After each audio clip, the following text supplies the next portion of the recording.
مشيت على خطى زويل وقلبت العالم كله، وأمريكا عملت قصة حياتها كتاب ووزعته على المدارس، ووكالة ناسا عملت كوكب باسمها. يا ترى مين هي ياسمين مصطفى؟ ويا ترى ايه اللي عملته علشان اسمها يسمع ويوصل لأمريكا؟ وليه قصة حياتها في مدارس أمريكا؟ كل ده وأكتر هنعرفه في الفيديو ده، خليكم معانا.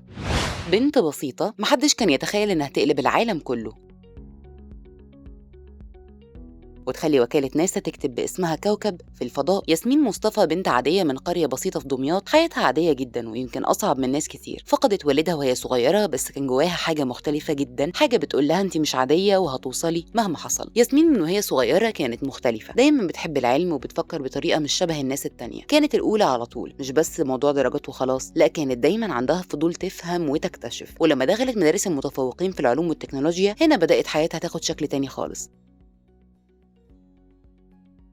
بقت مش بس بتذاكر، لا دي كمان بقت تفكر في مشاكل حقيقية وازاي تحلها. اختارت مشكلة كلنا عارفينها كويس، قش الرز اللي بيعمل تلوث كبير، وبدل ما تبص له كمشكلة قالت ليه ما يكونش فرصة ونستغلها كويس. اشتغلت وبحثت وجربت لغاية ما وصلت لفكرة انها تستخدم قش الرز في تنقية المية وكمان انتاج طاقة، يعني حل مشكلتين مرة واحدة. ياسمين قررت تاخد خطوة كبيرة وتشارك في اكبر مسابقة علمية في العالم، مسابقة انتل الدولية. المسابقة دي مش سهلة خالص، فيها عباقرة من كل دول العالم، اكتر من 1700 متسابق من 87 دولة. بس المفاجأة إن بنت من قرية صغيرة في دمياط قدرت تنافسهم كلهم وتاخد كمان المركز الأول على مستوى العالم. أيوة، الأولى على العالم كله، وده حسب موقع اليوم السابع.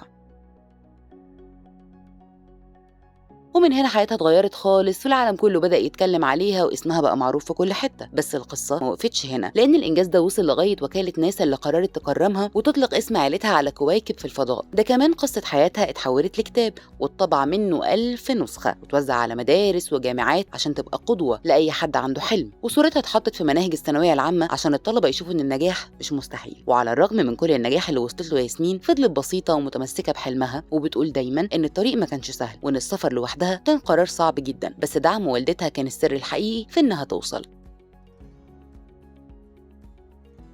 أمها كانت بتشجعها وتقولها أنت تقدري تعملي أي حاجة، ومفيش حاجة اسمها بنت ما تنفعش تحقق حلمها. الكلام ده فرق معاها جدا وخلاها تكمل وتكسر كل الحواجز. ياسمين ما كانتش بتفكر في نفسها بس، كانت عايزة تعمل حاجة تفيد بلدها وتفيد العالم كله، وده اللي خلى مشروعها مهم وكمان مؤثر. في 2025 ياسمين اتكرمت من وزير الأوقاف داخل مقر وزارة الأوقاف بالعاصمة الإدارية الجديدة، وده تقديرا لإنجازاتها العلمية وحصولها على المركز الأول عالميا في مسابقة انتل، وده حسب موقع المصري اليوم. قصة ياسمين مش مجرد نجاح، دي رسالة لأي حد شايف إن ظروفه صعبة، إن البداية مش مهمة قد ما الإصرار هو اللي بيفرق. من قرية بسيطة لكويكب في الفضاء، من بنت محدش يعرفها لاسم العالم كله بيتكلم عنه. شاركونا في التعليقات وقولوا لنا، يا ترى أنت كمان وصلت لحلمك ولا لسه؟